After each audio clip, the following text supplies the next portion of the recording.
Trevin Wallace is probably honestly the worst player on his team.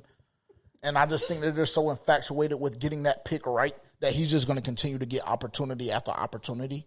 So Trevin Wallace is by far number one. Nick Scott, they love talking about how well Nick Scott can communicate. Right?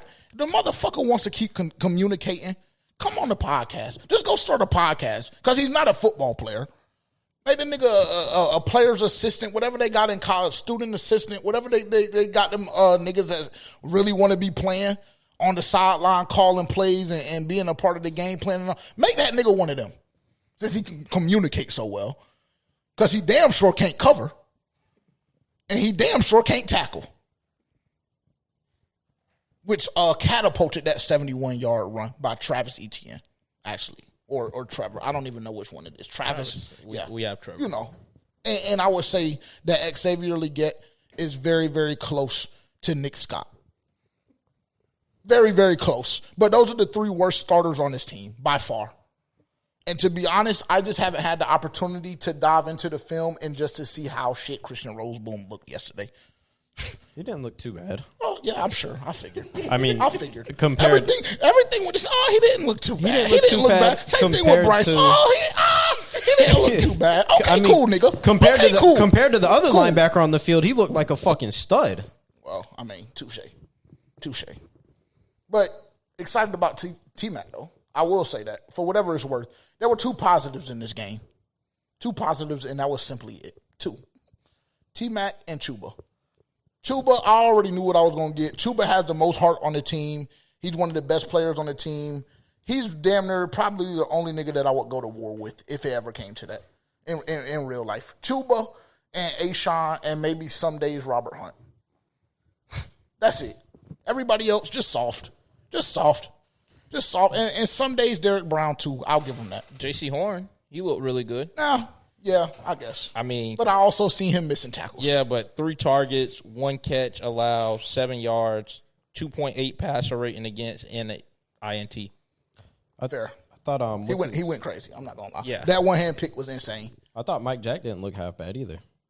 I thought Mike Jack and JC looked pretty good. That's why I keep trying to tell you. That's why you were triggering me earlier when we were watching the game back, because you keep hollering about the defense, this defense, that. Like, bro, when I'm talking about that, I'm talking about the defense crazy versus the run. The defense versus the run is god awful, and there's nothing. I don't care how you try to spin it or whatever verbiage, football terminology you want to throw on it. They look like ass. They look like bullshit, and there's nothing you can just turn the film on. You can see it for yourself. They look like ass.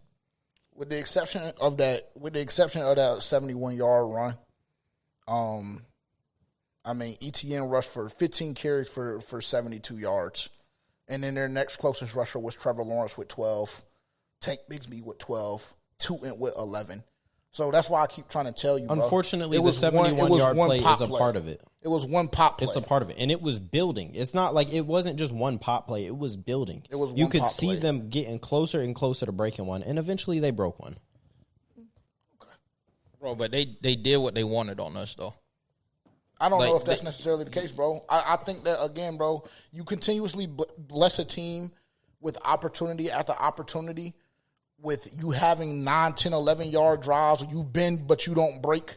You continuously to have that opportunity arise, and unfortunately, a 71-yard run is going to occur. Bro, it's going to happen. You don't understand that when you play a quarterback outside of Trevor Lawrence has been very underwhelming since he's been drafted. And he's probably pulled the biggest NFL robbery that I've ever seen in history outside of Deshaun Watson as far as getting paid wise.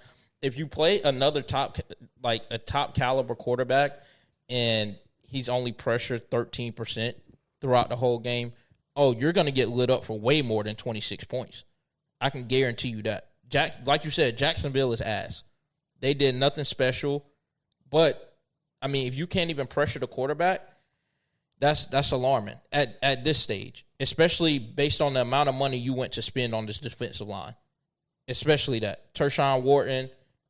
He played halfway decent. I'll give him credit. He played a little bit better than I thought. Bobby Brown, Christian Roseboom.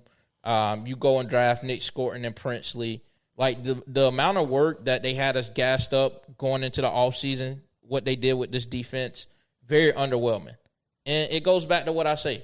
Like, I feel like at the end of the day, we get gassed up on the propaganda, me included, and then at the end of the day, when it boils down to it, when you lay your head on that pillow at night, and then you wake up and you just realize the Carolina Panthers, what they have on their team, are just Jags.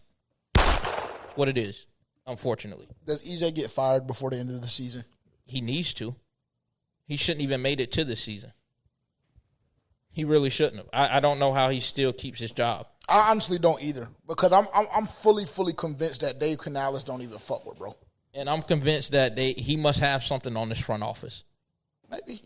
Because I don't understand how he continues to keep his job. Yeah. Anyone else, I think they would have been clipped by now. Maybe he's Nicole's favorite. Oh, well, that hasn't stopped anything from happening before. Cam was Nicole's favorite, and you see how fast Dave got his ass out of there. So, yeah, I don't think it's that. I don't know, bro. I don't know. Only thing I know for a fact is that I unfortunately cannot live through this whole, I just can't. I can't do it. So when we go to Arizona, I need to see drastic improvement. For me personally, I don't think he makes it a full season. I don't think Dave Canales rocks with the nigga. I don't know why he's still a coach on the staff, even after the season that he had.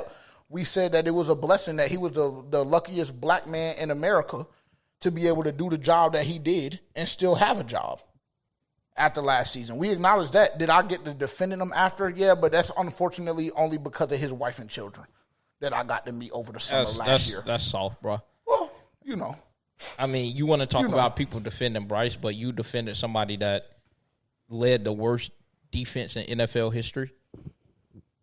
You wanted to defend that. You wanted to go on record defending that. That's pathetic. And he picked up right where he left off. Lowest pressure rate in the league. Well, something about coming in last that he's just infatuated with. At some point or another, at what point do we start holding niggas accountable for their play on the field? Or it's just a scheme thing? Because, listen, I don't want anybody to think that I'm shooting EJ Bell at all, because that's not what this is. But the same gripe and the same fire that y'all hold to EJ, hold it to Nick Scott when he doesn't make a tackle. We've already said that. Got it. Hold it to everybody. When I had to see my captain of the whole team on his ass, kicking the dirt. So what is there to say then when you have the same guys essentially rolling out? And I know there's some new additions on this team, but you have guys rolling out and they're just not getting better.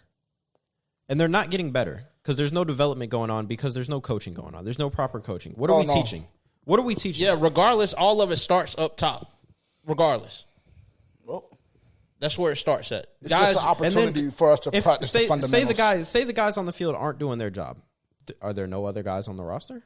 Or why are we not making adjustments then? As a coaching staff, if I'm seeing Trevin Wallace consistently get washed out of plays and is consistently in the wrong position and is consistently lost, why am I still seeing him in the game as a coach? If I know that your next best option is Claude and Sherrillis. Well, unfortunately, I need to see what Claude and Sherrillis can do in this situation. And that's when we just start having illogical conversations. No, it's not illogical. It's not an illogical conversation. If he's out there playing just as bad as Claudin would, so why not throw Claudin in the game? Why not? The definition of insanity, you know what it is? I'm sure you do. I shouldn't have to repeat it, right? Continue to do something over and over, the same thing over and over and over, and yielding the same exact results. So you go draft two young guys. Your vet guys aren't getting any pressure. We continue to see them every play on the same trap play. Just continue to not be able to keep outside leverage, and then the running back just bounces the ball outside every time. But we're not able to go back to the sideline and look on the $500 tablets that we purchased to be able to see that and be like, oh, no, that's fine. Let's keep them in the game. Let's keep them in the game. But the guys that we went and drafted on the defensive side of the ball, let's leave them on the sideline. And on those specific trap plays that you're referencing, I would put more on the players if I didn't see every single player attacking it the same way, which then tells me you're being coached to do it this way. You're being told to attack it this way because you're all fucking doing it. It's not just one person doing it. They're all doing it. But that's not but I'm supposed to sit here and believe that that's not being taught or coached. Honestly, I don't even know what's being coached the way that they looked. That's a good point. Let's go look at usage because you just mentioned something about the rookies. Let's go look at usage because I mean that to me was just pathetic. And there was a quote today that I got sent that I'm gonna read back because it's just very confusing to me. Very, very confusing to me. 18 snaps for Nick Scorton. He had only 2 more snaps than DJ Johnson. Most of those were probably on special teams. No, that's defensive. Oh, defense? Okay. Yeah, that's defensive. I think he had, 5 plays on special teams. I don't know if that 5 is a part of the 18 or if that's just separate. I would assume that it's separate. Let's see. Lathan Ransom, 9 plays. I don't understand why Lathan Ransom is only getting 9 plays and Nick Scott over and over again consecutively missing tackles. Oh, actually, yes, I do. Because he's a podcaster on the field. He's a podcaster. Oh, he can communicate phenomenally and well. So we're going to leave him out there. We like the way he talks. Cool. So that's another rookie that should be playing way more snaps than 14% or 9 plays. Princely, 8 snaps, 12%. Right? So I don't really understand. This is another thing too. Oh, let me pull the quote. Let me pull the quote. This was phenomenal. This was outstanding to hear from my head coach. Let's pull this quote up. Let me find it. Because I was on the plane ride back from Orlando just livid. Made my head hurt even more. Dave Canales says he's been, quote-unquote, pushing defensive staff to play younger guys. Adds later he thinks rookie Lathan Ransom will get his chances. I don't understand how, as the head coach, you're pushing the defensive staff and not telling them, hey, nigga, I'm no longer pushing you. I'm telling you, I'm giving you a direct order. Get our young guys in the game. But that's kind of what happens when you have no backbone. You know, that's just the kind of shit that happens when everything is all rainbows and cotton candy. And oh, it's a beautiful day, phenomenal day for us to teach more fundamentals to grown men. Great opportunity, you know, shit like that. So there's just a lot of things that I'm very, very frustrated about, bro.